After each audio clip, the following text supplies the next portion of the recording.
effort and never diet again? If that's a yes, then this podcast is for you.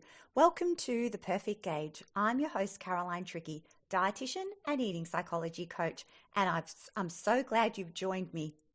So over the past few episodes, I've taken you on a journey through each of the 3 steps of the Perfect Gauge process. This is the process I use with clients to help them break free from dieting, eat in a way that is intuitive, natural, and pleasurable, and find their happy weight. Now, while the main focus of the Perfect Gauge process is not weight loss, it's about getting back in touch with your internal guidance system that lets you know when, what, and how much to eat. You can lose weight if you follow these steps, because as you learn how to apply the 3 steps, the times you overeat will become obvious. You will notice the times you want to eat when you're not physically hungry, and you'll notice those times when you want to keep eating even though you've had enough. So all the times you overeat will become more evident, and when you stop overeating, you'll lose weight. But it won't happen overnight. Changing what you do, changing how you behave takes time and is best not rushed. So while the steps of the Perfect Gauge process are simple and straightforward, being able to apply the steps properly takes time, focus, and practice. It usually requires you to undo habits of a lifetime, and that doesn't happen overnight. So what's likely to happen is that you start with the Perfect Gauge process. You're doing well. You've started to notice when you're physically hungry. You're starting to notice how your body responds to eating certain foods, and getting better at not only noticing when you've had enough, but also being able to stop. A few weeks go by, then you decide to step on the scales to check on your progress, and you see that the number hasn't gone down. In fact, it's gone up 200 grams. You freak out and start doubting yourself. Your brain tells you, this isn't working, or at least not fast enough. It's taking too long. So I'm not sure it is working. Actually, I don't think it's ever going to work. So you feel like you've done everything right, but don't see the progress you expect. So you convince yourself it's never going to work. You may as well give up and go back to your old habits. So I'm going to ask you, is your goal to lose weight, or is it to lose weight and keep it off? Because that requires a completely different skill set than simply losing weight. Everyone knows how to lose weight. It's straightforward. Reduce your calorie intake, go on a diet, and you'll lose weight. The problem isn't so much in the losing, but in the keeping it off. The traditional way we've been told to lose weight by going on a diet does not address the underlying reasons why you overeat. Unless you lose those reasons along with the weight, you'll eventually return to your old habits and regain whatever you lost. Thing is, most of us are in a hurry to lose weight. We think our weight is our biggest problem. We get fixated on the goal, thinking our life will only improve after we get there. That finally we'll be happy. We'll have everything we need, everything we want, and we'll finally start eating well and taking better care of ourselves, which doesn't happen. While you may have a slimmer body, nothing else will change unless you actively change it. If you're in a hurry and allowing the scales to let you know if what you're doing is working or not, when you're so focused on the outcome, what the scales say, you miss what's most important, what you are doing, and what you need to be doing to get there. The daily behaviors you need to get the outcome you desire.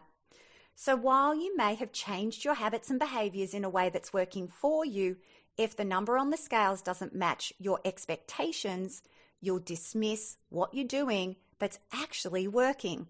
You'll scrap the lot and quit. And it's the stops and starts on the way to getting the body you want that makes the journey so long and tiresome and feel so damn hard. Permanent weight loss isn't about the scales or body measurements. It's about what you're learning about food and what you're learning about yourself. In particular, learning new skills that help you deal more effectively with the demands and challenges of everyday life, so you're no longer using food to cope. Everyone has stuff happen in their lives that they're not happy about, and if you don't know how else to deal with it, food is a great substitute. Eating helps you numb, distract, avoid, or comfort yourself, but it doesn't solve the actual problem. Now you may be thinking, but food is the problem. I just can't stop eating it. But have you ever thought about why? Why you eat when you're not hungry? Why you keep eating when you've had enough? You're using food to distract from how you're feeling. So often how we feel is hidden from us. Our minds are experts at protecting us from unpleasant emotions. Sometimes we're so good at avoiding what's bothering us that we don't even realize we're upset. If you're turning to food and don't understand why, it's not because you're addicted to food or have no willpower. It's because your mind has found a way to protect you. So there are two parts to your mind, your conscious mind and your unconscious mind. The conscious mind is your logical, rational mind, also known as your thinking mind. It's the command center of your brain. It's where you do your planning. It's what you use to decide on and set goals. It's also where you solve problems. Then there's your unconscious or habit mind. Your unconscious mind is not logical. It's not rational. It's purposeful. Its primary purpose is to keep you alive and safe.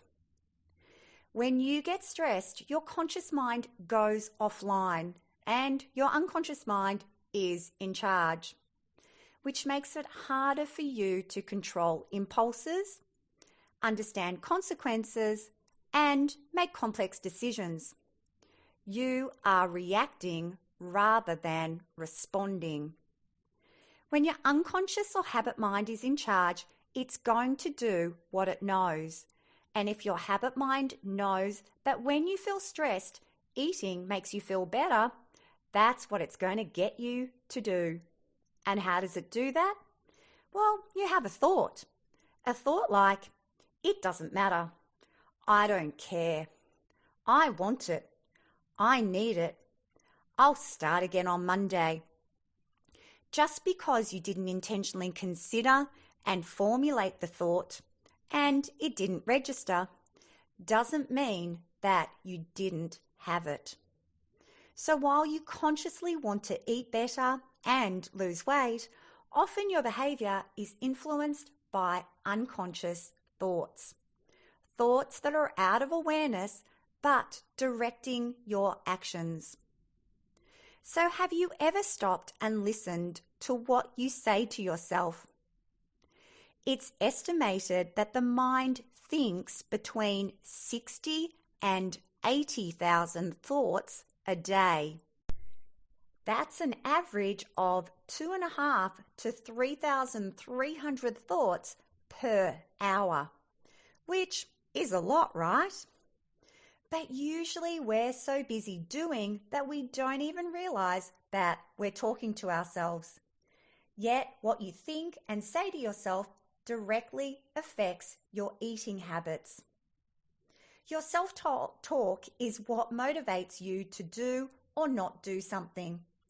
But you don't always realize that is what's happening. Most people's self-talk is filled with fear, guilt, shame, and negativity, which makes them feel anxious and that's why they eat, to make themselves feel better. When you don't realize your self-talk is directing what you do, you'll do things, then afterwards wonder, why did I do that? That's when your unconscious mind is in charge. It's in the driver's seat and you're a passenger along for the ride. This is what happens when you start off with the best of intentions to listen to your perfect gauge. But then your emotions take over and your best intentions go out the window. You eat when you're not hungry. You eat what's there instead of choosing what you actually want. The state you're in prevents you from enjoying every bite, and you eat without any regard for your fullness signals. And it's not so much that you do this, as we all emotionally eat at times. What's most important is how you respond afterwards. What do you say to yourself? Do you dismiss your behaviour, shrug your shoulders and say, who cares? Or do you get angry at yourself? Tell yourself how hopeless you are, how you'll never lose weight, and how you're doomed to be overweight forever. Then find yourself eating to escape your own inner mean voice. Neither response is ideal. When you're dismissive, you're being complacent and not showing care or consideration towards yourself. But what my clients most commonly do is beat themselves up and speak terribly to themselves. This keeps them stuck, spinning their wheels, and unable to move forward towards their self-care and weight loss goals. Instead, they feel discouraged and want to give up. A common misconception is that people who are able to make changes and lose weight permanently have a tremendous amount of discipline. But this is a myth.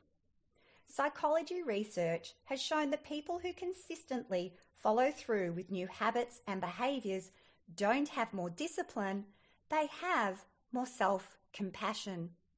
It's all in how they talk to themselves.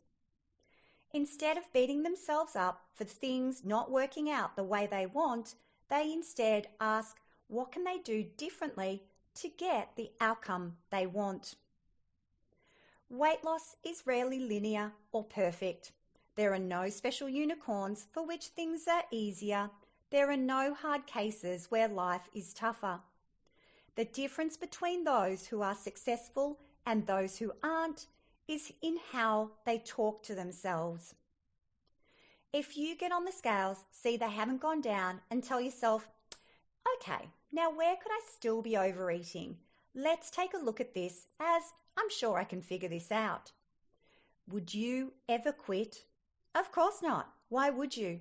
But most of us don't talk to ourselves this way, and that's why most of us quit. Instead, we see the scales have gone up or not changed and beat ourselves soundly around the head and shoulders because of it.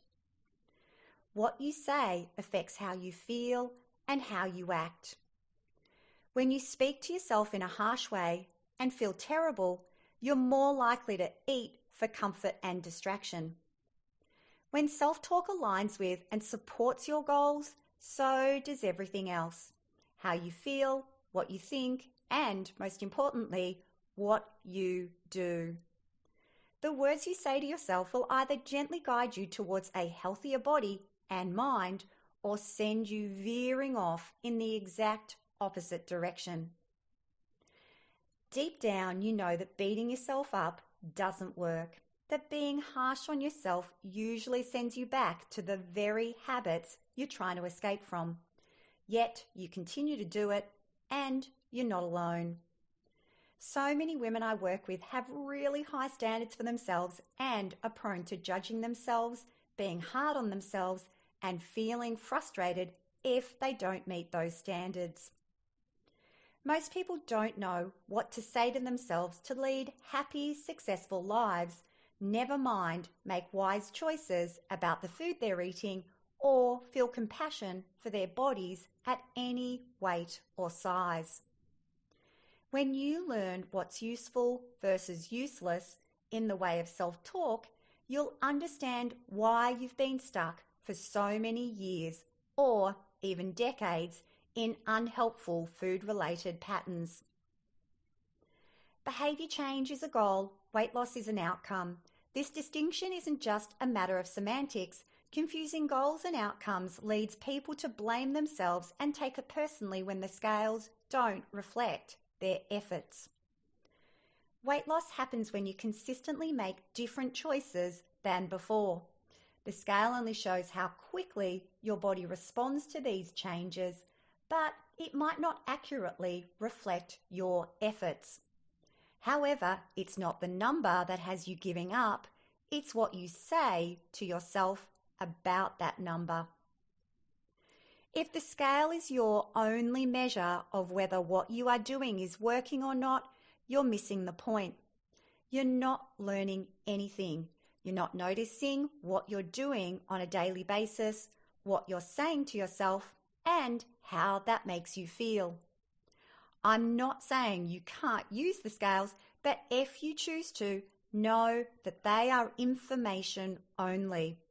What you choose to do with that information, in particular how you talk to yourself about it, will have the biggest effect on your progress. So that's what I have for you today. Instead of focusing on your weight or the outcome, focus on what you are doing and what you say to yourself. Not only is that how you get the outcome you want, but stay there. If you need help doing this, get in touch. There's a link in the show notes. Then join me next week when I share with you why I, the dietitian, would never put you on a diet. So make sure to tune in next week, and thank you so much for joining me today.